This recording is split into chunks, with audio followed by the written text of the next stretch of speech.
మే 1వ తేదీన 138వ మేడే దినోత్సవాన్ని ప్రపంచ కార్మిక వర్గంతో పాటు భారత కార్మిక వర్గం కూడా జరుపుకోబోతూ ఉన్నది. మరి ఈ మేడే అనేది ఎందుకు వచ్చింది, దీని యొక్క ప్రాముఖ్యత ఏంటి? మరి వాళ్ళు ఉన్నటువంటి పాలకులు 8 గంటల పని దినాన్ని 12 గంటలుగా ఆల్రెడీ మార్చేశారు. భారతదేశంలో ఉన్న కార్మిక వర్గం 100 సంవత్సరాల కాలంలో పోరాడి సాధించుకున్నటువంటి 44 చట్టాలను పూర్తిగా రద్దు చేసి 29 చట్టాల స్థానంలో 4 కోడ్లు అనే పేరుతోటి 4 కోడ్లు తీసుకొచ్చి ఆ కోడ్లలో 12 గంటల పని చేయించుకోవచ్చు అనేటటువంటి అంశం ఉన్నది. ఇప్పుడు దాన్ని ఏదో 4 రోజులు చేస్తే 48 గంటలు అవుతుంది, సరిపోద్ది అని చెప్పి అంటున్నారు. ఇది కార్మికుల్ని 12 గంటలకు అలవాటు చేసేటటువంటి పద్ధతి అవలంబిస్తూ ఉన్నారు. ఇప్పటికే చాలా కంపెనీల్లో యాజమాన్యాలు 12 గంటల డ్యూటీ చేయించుకుంటున్నాయి. మరి ప్రపంచంలో 15వ శతాబ్దంలో పారిశ్రామిక విప్లవం వచ్చింది, అంటే పరిశ్రమలు వచ్చింది. 16వ శతాబ్దంలో ఇంగ్లాండ్లో ఈ పరిశ్రమలు 15-16 శతాబ్దాల్లో బాగా విస్తరించి కార్మికులు కూడా బాగా ఇబ్బడి ముబ్బడిగా పెరిగారు, వేల సంఖ్యలో లక్షల సంఖ్యలో పెరిగారు. మరి ఈ సందర్భంలో ఇప్పుడు 10 గంటలు ఎన్ని ఉండాలి అనేటటువంటిది నిర్ణయించాల. యాజమాన్యాలు తమ ఇష్టానుసారం ఎన్ని గంటలైనా పని చేయించుకోవచ్చు అనే పద్ధతిలో 10 గంటలు చేయించుకోవడం జరుగుతూ ఉండేది. ఉదాహరణకి ఒక విషయం ఏంటంటే, అమెరికాలో ఒక పత్రిక వర్కింగ్ మెన్స్ అడ్వకేట్ అనేటటువంటి పత్రిక 1924లో ఒక వార్త రాస్తూ ఆ వార్తలో ఏం రాసిందంటే, రొట్టెలు తయారు చేసే కంపెనీలో కార్మికులు 18, 19, 20 గంటల పాటు పనిచేస్తూ ఉన్నారు. వాళ్ళ పని పరిస్థితులు చాలా దుర్భరంగా ఉన్నాయి. మరి ఎక్కువ గంటలు పనిచేయటం వల్ల ఈ కార్మికులు బాగా అస్వస్థకు గురై తక్కువ ఏజ్లోనే వీళ్ళంతా చనిపోతూ ఉన్నారు అనేటటువంటి అంశాన్ని ఆ పత్రిక 1824లోనే రాయటం జరిగింది. అట్లాగే మరి పరిశ్రమలు కొత్తగా ఆవిర్భవించినప్పుడు ఏమైనా ధాన్యాలు నిల్వ చేసుకోవడానికి సంచులు, ప్రజలకు బట్టలు అవసరం బాగా పెరిగింది కాబట్టి జనపనార మిల్లులు, బట్టల పరిశ్రమలు బాగా పెరిగాయి. మరి పెరిగేటటువంటి సందర్భంలో కార్మికుల సంఖ్య కూడా చాలా పెద్ద స్థాయిలో పెరుగుతూ వచ్చింది. మరి పెరుగుతూ వచ్చినటువంటి సందర్భంలో యాజమాన్యాలకు ఆశ ఎక్కువై ఎక్కువ గంటలు పని చేయించుకోవటం, వాళ్ళకి ఎలాంటి రెస్ట్ ఇవ్వకపోవటం, అట్లాగే యంత్రాల దగ్గర పనిచేస్తున్నప్పుడు ఎక్కువ గంటలు పనిచేయటం వల్ల నిద్ర లేకపోవటం వల్ల వాళ్ళు నిద్రమత్తులో ఉండి యంత్రాల్లో పడి అంగవైకల్యం సంభవించినా, మరణం సంభవించినా యాజమాన్యాలకు మాకేం సంబంధం లేదని చెప్పి నష్టపరిహారం కూడా ఇవ్వకుండా ఉండటం, ఇవన్నిటి మీద బాగా కోపం చెందినటువంటి కార్మిక వర్గం మన యొక్క కష్టాలకి యంత్రాలే కారణం అని చెప్పి యంత్రాలను పగలగొట్టడం కూడా జరిగింది. దాని మీద యాజమాన్యాలు మరి అమెరికా గవర్నమెంట్ దగ్గరకు పోయి మరి దీని మీద అమెరికా, బ్రిటన్ 2 దేశాల్లో కూడా ఈ పరిస్థితులు వచ్చినాయి. ఆ ప్రభుత్వాల దగ్గరకు పోయి మరి దీని మీద మీరు కఠినమైనటువంటి చర్య తీసుకోవాలని చెప్పి వారి మీద ఒత్తిడి తీసుకొచ్చినప్పుడు 1806వ సంవత్సరంలో మరి ఈ యంత్రాలను ధ్వంసం చేసే వాళ్ళకి 1812వ సంవత్సరంలో ఈ యంత్రాలు ధ్వంసం చేసే వారికి మరణశిక్ష విధిస్తామని చెప్పి బ్రిటన్ పార్లమెంట్ ఒక చట్టం తీసుకురావడం జరిగింది. అనేక మందిని మరణశిక్షకు కూడా గురి చేయడం అనేటటువంటిది జరిగింది. కాలక్రమేణా అసలు దోపిడీ ఎట్లా జరుగుతుంది, దీనికి కారణం ఎవరు అని చెప్పి అర్థం చేసుకున్నటువంటి కార్మిక వర్గం ఈ దోపిడీకి కారణం యంత్రాలు కాదు, యజమానులే. ఈ యజమానుల మీద మనం పోరాటం చేయకపోతే మా సమస్యలు పరిష్కారం కావు అనేటటువంటి ఇది కూడా ఆలోచన కూడా వాళ్ళలో పెరగడం బాగా ప్రారంభించింది. అప్పటి నుంచి పోరాటాలు బాగా స్టార్ట్ అయినాయి, సమ్మెలు స్టార్ట్ అయినాయి. హక్కుల సాధన కోసం కార్మిక వర్గం సమ్మెలు చేసుకుంటూ వచ్చింది. అదే సందర్భంలో 1764 నుంచి 1800 సంవత్సరాల మధ్యంలో బ్రిటన్ కార్మిక సంఘాల నిర్మాణం బాగా పెరిగింది. యూరోప్ దేశాల్లో అట్లాగే అమెరికాలోని అనేక పట్టణాల్లో కూడా కార్మిక సంఘాలు విపరీతంగా పెరిగి కార్మికులు సమ్మెలు కూడా స్టార్ట్ చేయటం, తమ హక్కుల్ని ఇవ్వాలి అని చెప్పి మేనేజ్మెంట్ మీద ఒత్తిడి తీసుకొచ్చేటటువంటి కార్యక్రమాలు కూడా బాగా పెరిగినాయి. కాబట్టి దాంతో కార్మిక వర్గ పోరాటాలు ప్రపంచవ్యాప్తంగా బాగా స్థిరపడినాయి అనేటటువంటి విషయాన్ని కూడా మనం అర్థం చేసుకోవాలి. ఈ సందర్భంలో అమెరికాలో ఉన్నటువంటి కార్మికులు ఒక సంఘాన్ని స్థాపించుకున్నారు, శ్రమజీవుల కార్మిక సంఘం. అట్లాగే మెకానిక్స్ యూనియన్ అనే పేరుతోటి శ్రమజీవుల కార్మిక సంఘం ఒకటి స్థాపించారు. బహుశా అమెరికాలో ఇదే మొట్టమొదటి కార్మిక సంఘంగా చరిత్రకెక్కిన విషయాన్ని కూడా గమనించాల్సినటువంటి అవసరం ఉంది. ఈ విధంగా సంఘటితమైనటువంటి కార్మికులు బ్రిటన్, ఫ్రాన్స్, జర్మనీ మొదలగు దేశాల్లో విస్తరించడమే కాకుండా పోరాటాలకు సిద్ధమవుతూ సమ్మెలు కూడా చేశారు. 1818లో ఇంగ్లాండ్లో స్టార్ట్ఫోర్డ్ కార్మికులు సమ్మె చేశారు. ఈ సమ్మె ప్రపంచ కార్మిక వర్గ చరిత్రలో మొదటి సమ్మెగా రికార్డు అయింది. అట్లాగే 1820-1830 మధ్యన 10 గంటల పనిదినం ఉద్యమాలు మొదలయ్యాయి. అంటే ఎన్ని గంటలు పనిచేయడం మాకు సాధ్యం కాదండి, మేము 10 గంటలే పనిచేస్తాం కాబట్టి 10 గంటలు మాకు కావాలని చెప్పి 20 నుంచి 30 దాకా ఉద్యమాలు చాలా పెద్ద ఎత్తున జరిగాయి. 1827లో ఫిలడెల్ఫియా మెకానిక్ కార్మిక సంఘం 10 గంటల పనిదినం అమలు చేయాలని చెప్పి సమ్మె చేసింది. సమ్మె ప్రభావం అమెరికాలోని పారిశ్రామిక కేంద్రాల మీద విపరీతంగా పడింది. దానికి సంబంధించి వీళ్ళు 1835లో ఈ సమ్మెను వీళ్ళు స్టార్ట్ చేస్తే దాదాపు 1837 నాటికి అమెరికా గవర్నమెంట్ దిగివచ్చి 10 గంటల పనిదినం చట్టాన్ని చేయడం జరిగింది. దీని ప్రభావం మిగతా దేశాల మీద కూడా పడి వాళ్ళు కూడా 10 గంటల పనిదినాన్ని ఒప్పుకోవాల్సినటువంటి పరిస్థితి ఏర్పడి అనేక దేశాల్లో ముందు 10 గంటల పనిదినం వచ్చింది. ఆ తర్వాత అనేక తిరుగుబాట్లు వచ్చినాయి. ఆ తిరుగుబాట్లలో కూడా కొన్ని విజయాలు కార్మిక వర్గం సాధించుకోవటం, కొన్ని డిమాండ్లు కూడా సాధించుకోవడం జరిగింది. ఈ సందర్భంలో కార్మిక వర్గంలో కొద్దిగా నిశ్చయం అనేటటువంటిది వచ్చినటువంటి మాట వాస్తవం. అంటే మన సమస్యలన్నీ పరిష్కారమని 10 గంటల పనిదినం వచ్చింది, ఇంకేంటి అనేటటువంటి కొంత ఇది వచ్చినప్పుడు కొంత కార్మిక ఉద్యమం ఆ సందర్భంలో కొద్దిగా బలహీనపడినటువంటి పరిస్థితి కూడా ఉన్నది. కానీ చాలామంది కార్మికులు ఈ 10 గంటలు కూడా మేము చేయలేము, 8 గంటలు పని ఉండాలి, 8 గంటలు మనకు రెస్ట్ ఉండాలి, 8 గంటలు భార్య పిల్లలతో గడపాలి, కాబట్టి 8 గంటల పనిదినం కావాలి అనేటటువంటి ఒక డిమాండ్ కార్మిక వర్గంలో వచ్చినటువంటి సందర్భంలో దాంట్లో ఒక కార్మిక నాయకుడు విలియం హెచ్ సిల్విన్ అనేటటువంటి యువ నాయకుడు ఒక ఆయన వచ్చి ఈ సూత్రాన్ని సూత్రీకరించి మొత్తం కార్మిక వర్గం ముందు పెట్టడం జరిగింది. దీనికి సంబంధించి ఒక సదస్సు, ఒక 7-8 దేశాల కార్మికులు సమావేశమే ఒక సదస్సు నిర్వహించి ఆ సదస్సులో 8 గంటల పనిదినం కోసం మనం పోరాటం చేయాలి అని చెప్పి వాళ్ళు నిర్ణయం చేశారు. అదే సందర్భంలో ఫిలడెల్ఫియాలో ఉన్నటువంటి కుట్టు మిషన్ పనిచేసేటటువంటి వారు 1889లో ఒక పవిత్ర యోధుల కూటమి అని చెప్పి ఒక కూటమిని కూడా వాళ్ళు స్టార్ట్ చేశారు. 1871 అక్టోబర్ 1న అమెరికాలో 8 గంటల పనిదినం కోరుతూ చాలా పెద్ద ప్రదర్శన జరిగింది. అట్లాగే 1871 తర్వాత కూడా అనేక సమ్మెలు పెరిగాయి. 1875లో పెన్సిల్వేనియాలో బొగ్గు గని యజమానులు ఈ 10 గంటల కార్మిక సంఘాలను ఒక 10 మంది కార్మిక నాయకులని ఈ పోరాటాలు వీళ్ళు ఇట్లా చేస్తూ పోతూ ఉంటే మనం ఊరుకుంటే మనం తట్టుకోలేం కాబట్టి వీళ్ళ మీద ఎలాగైనా ఏదైనా ఒక పనిష్మెంట్ ఇవ్వాలి అనే ఉద్దేశంతో మరి మీద సమ్మెలు చేయించి కార్మికులను రెచ్చగొట్టి సమ్మెలు చేయించారు. కాబట్టి ఇది చాలా క్షమారహితమైనటువంటి నేరం, దీనికి సంబంధించి శిక్ష విధించాల్సిందే అని చెప్పి కోరుతూ వాళ్ళు కేసులు బుక్ చేసిన సందర్భంగా 10 మంది కార్మిక నాయకుల్ని అక్కడ ఉన్నటువంటి ప్రభుత్వం ఉరిదీయటం. మరి ఆ ఉరిదీసినటువంటి సందర్భంలో మొత్తం అమెరికా కానీ బ్రిటన్ కానీ అట్లాగే ఫ్రాన్స్ కానీ ఈ దేశాల్లో ఉన్నటువంటి కార్మిక వర్గం దీనికి నిరసనగా పెద్ద ఎత్తున సమ్మెల వెల్లువ అనేటటువంటిది వచ్చింది.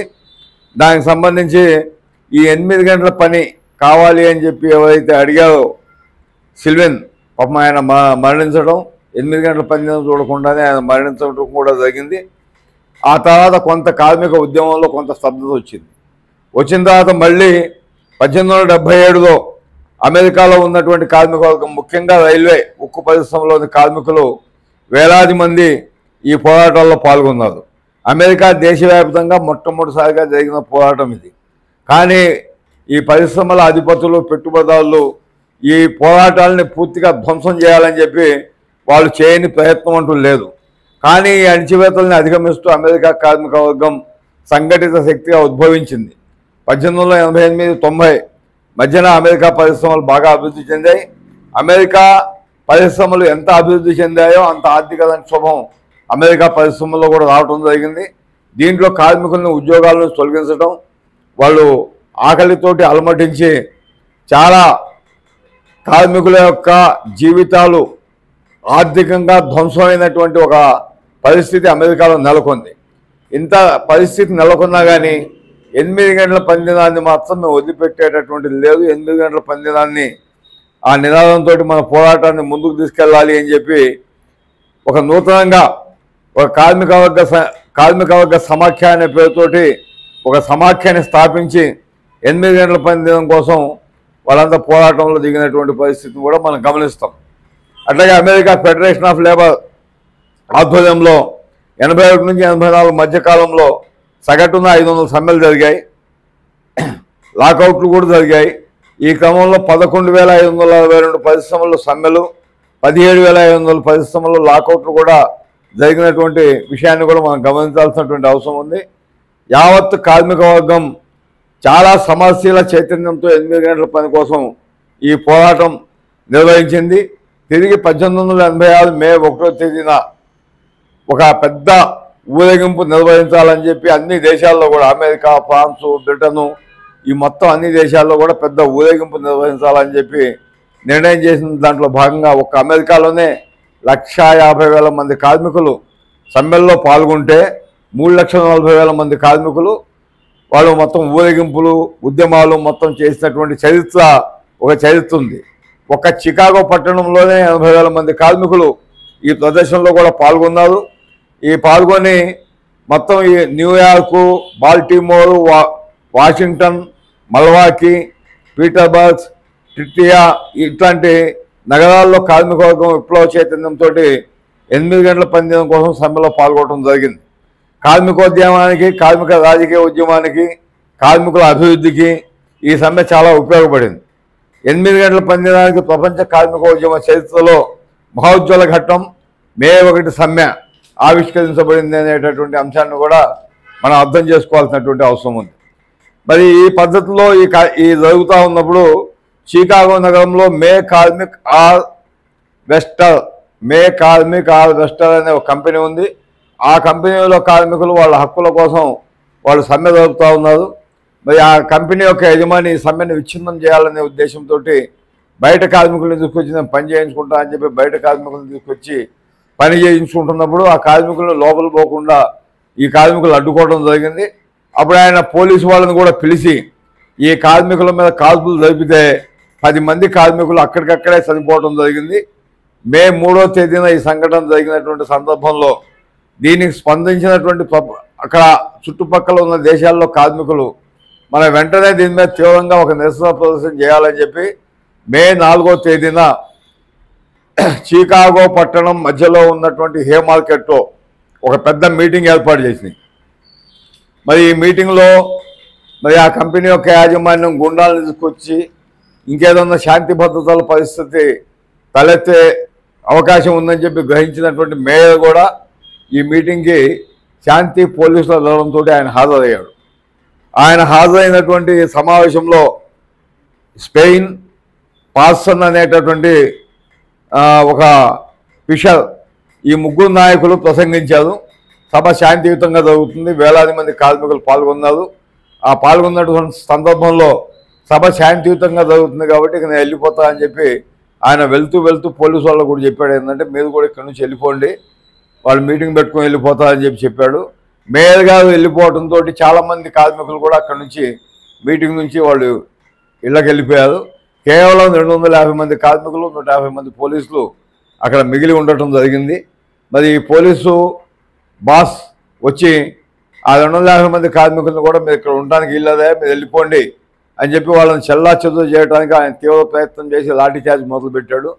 ఈ సందర్భంలోనే ఇంతకుముందు సమ్మె జరుగుతున్నటువంటి కంపెనీ యాజమాన్యం తీసుకొచ్చినటువంటి గుండాల్లో నుంచి ఒక గుండా ఒక నిప్పుల బాంబుని పోలీసు వాళ్ళ మీద విసిరితే ఒక పోలీసు అధికారి అక్కడికక్కడే చనిపోయాడు, 80 మంది గాయపడ్డారు.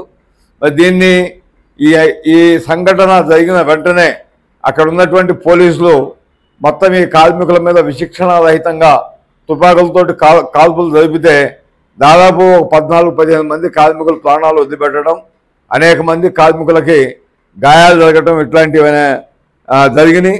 ఈ జరిగినప్పుడు మొత్తం నాయకులు ఈ ఉద్యమానికి సంబంధించినటువంటి నాయకులు అక్కడనే నిలబడి ఉన్నారు. ఎవరు కూడా అక్కడి నుంచి పారిపోవటం అనేటటువంటిది జరగలేదు. ఈ విషయాన్ని కూడా మనం గమనించాల్సినటువంటి అవసరం ఉంది. అప్పుడు వెంటనే ఏం చేశారంటే ఈ నాయకులందరినీ అరెస్ట్ చేశారు. ఈ నాయకులందరినీ అరెస్ట్ చేసి మొత్తం వాళ్ళ మీద ఈ సార్జెంటు డెగాన్ అనేటటువంటి ఆయన్ని మీద హత్య చేశారని చెప్పి ఒక దొంగ కేసు నమోదు చేయడం జరిగింది. అక్కడ ఉన్నటువంటి నాయకుల పేర్లు Spin, Swatch, Filton, Fisher, Engel, Ling, Wib, Parson వీళ్ళని అరెస్ట్ చేశారు. వీళ్ళని అరెస్ట్ చేసి కోర్టులో కేసు నిర్వహించేటప్పుడు ఎలాంటి సాక్ష్యాలు ఆధారాలు ఈ పోలీస్ అధికారిని వీళ్ళు చంపారనేటటువంటి ప్రూవ్ చేయలేకపోయినా కేవలం అక్కడ ఉన్నటువంటి జడ్జి వీళ్ళకి మరణశిక్ష విధిస్తూ తీర్పు ఇవ్వడం అనేటటువంటిది జరిగింది. 1887 అక్టోబర్ 9వ తేదీ నాడు ఈ జడ్జి గారు వీళ్ళకి మరణశిక్ష విధిస్తూ తీర్పు ఇచ్చారు. దానికి యావత్తు ప్రపంచంలోని ప్రజాతంత్రవాదులు, ప్రజాస్వామ్యాన్ని కాంక్షించే వాళ్ళు ఈ శిక్ష రాజకీయ దురుద్దేశంతో వేశారని చెప్పి ఆరోపిస్తూ ఆక్షేపించారు. అట్లాగే ఫ్రెంచ్ పార్లమెంట్ కూడా ఈ కార్మిక నాయకుల ప్రాణాలు కాపాడండి, వాళ్ళని ఉరి తీయవద్దు అని చెప్పి పార్లమెంట్లో తీర్మానం కూడా ఫ్రెంచ్ పార్లమెంట్ చేసింది. ఆ తర్వాత ప్రఖ్యాత రచయిత బెర్నార్డ్ షా, విశ్వవిఖ్యాత బ్రిటిష్ కవి, కార్మిక నాయకుడైన విలియం మారిష్ ఈ శిక్షను రద్దు చేయమని చెప్పి అడిగారు. అలాగే ప్రపంచంలోని అనేక దేశాలలో ఉన్నటువంటి కార్మికులు ఊరేగింపులు నిర్వహించి ఈ శిక్షను రద్దు చేయాలి అని చెప్పి అక్కడ ఉన్నటువంటి ఆ ప్రభుత్వాన్ని, ఆ కోర్టులను కోరినప్పుడు కూడా శ్రామిక శక్తిని నిర్వీర్యం చేయాలని చెప్పే లక్ష్యంతో పాలిస్తున్నటువంటి అమెరికా పాలకవర్గం ఈ మాటలన్నీ పెడచెవిన పెట్టింది. పెట్టకుండా మేము ఈ శిక్షను ఖచ్చితంగా అమలు చేస్తామని 1887 నవంబర్ 11న ఈ నాయకులను ఉరి తీయాలని చెప్పి అమెరికా ప్రభుత్వం నిర్ణయించి నవంబర్ 19న స్వాబు, ఫిల్టను ఉరి శిక్షను యావజ్జీవ కారాగార శిక్షగా మార్చారు. 22 సంవత్సరాల లింగ్ అనే కార్మిక నాయకుడు ఛాలెంజ్ చేశాడు, నువ్వేంటే ఆయన చంపేది, నేనే చచ్చిపోతాను, మీ గవర్నమెంట్ చేతిలో నేను రావాలని చెప్పి ఆయన ఒక బాంబు పేల్చుకొని తనంతట తానే జైల్లోనే ప్రాణాలు వదిలిపెట్టినటువంటి పరిస్థితి కూడా చరిత్రలో జరిగింది. 1887 నవంబర్ 11వ తేదీ తెల్లవారుజామున వార్షన్, స్పెయిన్, ఫిషర్, ఎంగెల్ ఈ నాయకుల్ని అమెరికా ప్రభుత్వం అతి కిరాతకంగా ఉరిదీసింది. ఉరి తీసేటటువంటి సందర్భంలో ఈ నాయకులు ఒకటే విషయం చెప్పారు, మేం కార్మికుల యొక్క సంక్షేమం కోరి పోరాటం చేశాం. కార్మిక వర్గం అంతులేని కష్టం చేస్తూ అసలు వాళ్ళు లెక్కలేనని గంటలు పనిచేస్తూ వాళ్ళ ఆరోగ్యాన్ని చెడగొడతా ఉంటే కనీసం 8 గంటల పని దినాన్ని నిర్ణయించండి, కార్మికులందరి ఆరోగ్యాలు కాపాడండి, వాళ్ళ కుటుంబాలు సంతోషంగా ఉండేటట్టు చూడండి అని చెప్పి 8 గంటల పని దినాన్ని నిర్ణయించండి అని చెప్పేటటువంటి పోరాటాన్ని నిర్వహించాం. మా ప్రాణాలు కూడా కార్మిక వర్గం కోసమే మేము ఇవాళ ప్రాణాలు కోల్పోతున్నారు. ఇవాళ మాకు చాలా సంతోషకరమైనటువంటి దినం. ఈ ఉరితాళ్ళు మీరు మా మెడలో వేయాల్సినటువంటి అవసరం లేదు, మేమే మా మెడకు తగిలించుకుంటామని చెప్పి 4 కార్మికులు ఆ మెడలో వేసుకున్న తర్వాత ఒకటే ఒక పిలిపించారు, మా ఈ మరణాన్ని దీక్షాదినంగా మీరు పాటించండి, మీ హక్కుల్ని కాపాడుకోవడానికి, మీ హక్కుల్ని, కొత్త హక్కుల్ని పొందడానికి పోరాటాలు చేయండి, ఈ పెట్టుబడిదారి వర్గానికి సమాధి కట్టండి, బొంద పెట్టండి, కార్మిక రాజ్యాన్ని మీరు స్థాపించండి అని చెప్పి వాళ్ళు పూర్తిగా నినాదాలు ఇచ్చుకుంటూ ఉరితాళ్లను మెడలో వేసుకొని ఉరి శిక్షని వాళ్ళు అమలు చేయించుకున్నటువంటి సంఘటన చరిత్రలో చూసినప్పుడు మరి ఆ కార్మికులకు నిజంగా మనం ఇవాళ శ్రద్ధాంజలి ఘటించాల్సినటువంటి అవసరం ఉంది అనేటటువంటి విషయాన్ని కూడా మనం అర్థం చేసుకోవాలి. మరి 1889 జూలై 14వ తేదీ నాడు ప్యారిస్లో అనేక దేశాల కార్మిక సంఘాలు చికాగో సంఘటన ఉత్తేజులై మే 1వ తేదీని కార్మిక ప్రదర్శనలు జరపాలని, అమరులైన మేడే నాయకులకు కార్మికులకు శ్రద్ధాంజలి ఘటించాలని, కార్మిక హక్కుల సాధనకై కార్మిక రాజ్య స్థాపనకై ప్రతిజ్ఞ చేయాలని సెయింట్ లూయిస్లో జరిపినటువంటి సదస్సులో ఒక పిలుపిచ్చి ఆ పిలుపుని అందరూ ఆమోదించి ప్రపంచవ్యాప్తంగా 1890వ తేదీ నుంచి మేడే నిర్వహించేటటువంటి కార్యక్రమాన్ని చేపట్టారు. మరి ప్రపంచవ్యాప్తంగా 1890 నుంచి మేడే కనుక నిర్వహిస్తూ ఉంటే మన దేశంలో మేడే నిర్వహించడం మనకు సాధ్యం కాల. మనం 1920లో ఏఐటీసీని స్థాపించుకున్నాం. స్థాపించుకున్న తర్వాత మనం పోరాటాలు నడుస్తూనే ఉన్నాయి. ఈ పోరాట కార్యక్రమాల్లో మేడే జరపాలని చెప్పి 1823లో ఏఐటీసీ కూడా నిర్ణయించిన దాంట్లో ఫలితంగా మొట్టమొదటిసారి 1823లో మెడ్రాస్ నగరంలో ఉన్నటువంటి సింగారవేలు చెట్టియార్ అనేటటువంటి కార్మిక నాయకులు ఆయన మేడే జరుపుతాను, నేను ఇక్కడ జెండా ఎగరేస్తా అని చెప్పి ప్రతిజ్ఞ పూని ఆయన జెండా ఎగరేయడానికి సిద్ధం అవుతూ ఉంటే బ్రిటిష్ ప్రభుత్వం అలర్ట్ అయ్యి ఏ ఒక్క షాపులో కూడా ఎర్రబట్ట ఆయన దొరకకుండా చేసినప్పటికీ ఆయన భార్య ముందుకొచ్చి ఆమె పెళ్లి రోజు పెట్టినటువంటి పవిత్రమైనటువంటి ఎర్రచీరని తన భర్తకిచ్చి మీరు దీంట్లోంచి జెండా కట్ చేసి తయారు చేసి జెండా ఎగరేయండి అని చెప్పి ఆమె ఈయనకు పూర్తిగా సహకారం చేయడంతో ఆమె చీరలో నుంచి బట్ట తీసుకొని జెండాగా తయారు చేసి మెరీనా బీచ్లో, మద్రాసులోని మెరీనా బీచ్లో సింగారవేలు చెట్టియార్ గారు పతాకావిష్కరణ చేశాడు. మొట్టమొదటి మేడే మన భారతదేశంలో అక్కడి నుంచి స్టార్ట్ అయ్యింది. అప్పుడు దాకా మనకు కూడా ఇన్ని గంటలు పనిదినం అనేటటువంటిది లేదు. మేడతోటి ఉత్తేజమైనటువంటి కార్మికులు చేసిన పోరాటాల ఫలితంగా 1946 నాటికి 9 గంటల పనిదినాన్ని బ్రిటిష్ రాజ్యంలోనే కార్మిక వర్గం సాధించుకోగలిగింది. 1923లో కార్మిక నష్టపరిహార చట్టం అనేటటువంటి ఒక చట్టాన్ని కార్మికుడికి పరిశ్రమలో పనిచేస్తున్నటువంటి సందర్భంలో ఏదైనా ప్రమాదం జరిగితే ఆ ప్రమాదానికి సంబంధించి నష్టపరిహారం చెల్లించాలని చెప్పి ఒక చట్టాన్ని తెచ్చుకున్నాం. 1926లో చట్టబద్ధంగా మేము యూనియన్ పెట్టుకోవడానికి అవకాశం కల్పించాలని ట్రేడ్ యూనియన్ రిజిస్ట్రేషన్ యాక్ట్ తెచ్చుకున్నాం. 1936లో వేతనాలు సక్రమంగా చెల్లించాలి, ఎలాంటి కటింగ్స్ పెట్టడానికి వీల్లేదని చెప్పి పేమెంట్ ఆఫ్ వేజెస్ యాక్ట్ తెచ్చుకున్నాం. 1946లో కార్మికుడు పనిచేసేటప్పుడు కొన్ని విధి విధానాలు ఉండాలి, కార్మికుడికి ఒక రిటైర్మెంట్ వయసు ఉండాలి, కార్మికుడికి 10 గంటల దాంట్లో నిర్ణయించాలి, మొత్తం కార్మికుడి యొక్క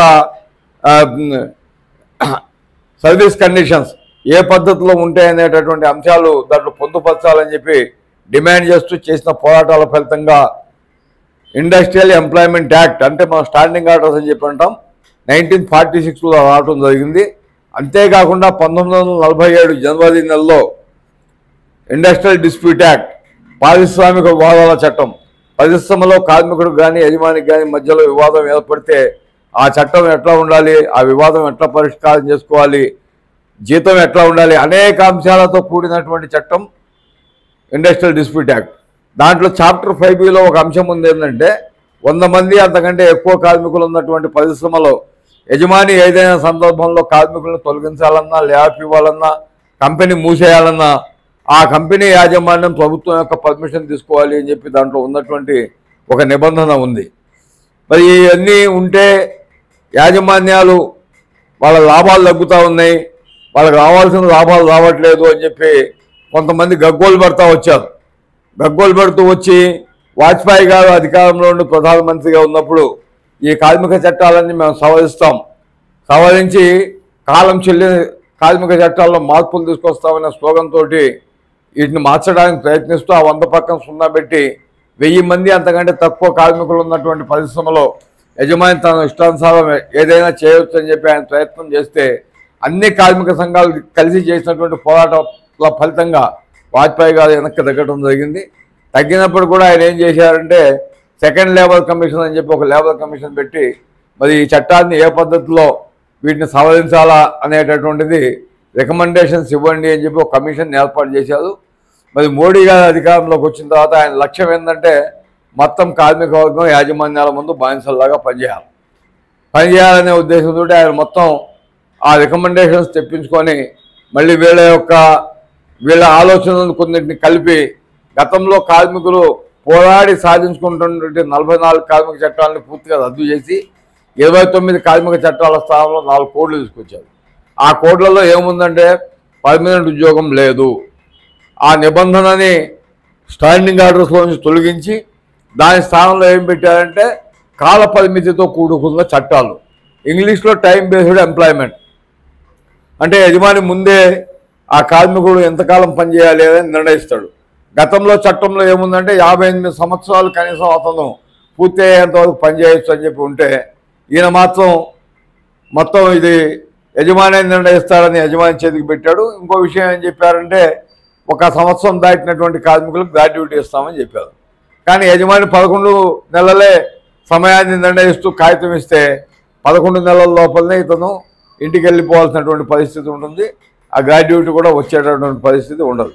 సమ్మె చేయాలి ఏదంటే అన్ని కంపెనీల్లో 14 రోజుల ముందు నోటీస్ ఇవ్వాలి.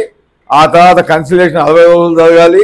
ఆ 60 రోజుల తర్వాత కూడా ఇప్పుడు మనం ఇంకా ట్రిబ్యునల్ లాంటి దానికి పోవాలి.